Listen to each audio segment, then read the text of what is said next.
Mais nous comprenons pourquoi tout le monde va pas dire ça qui bouille. C'est donc moi.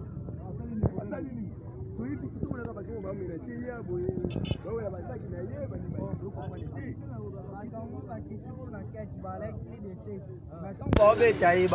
Ceux qui a répété les sous, histoire et émission à Bakal, Bakosala et Madi. On donne le bibongo. Attends, on ménage, il faut pas qu'il y ait une enquête. Voilà, il y a plus de 7 personnes. Ceux qui les sous sur l'équipe d'émission, on a répété que l'émission à Papa Bakal, Bakosala et Touro et Madi. On a dit tout le monde. On doit être journaliste. Les vidéos, on a des vidéos, on a des liens sur le téléphone.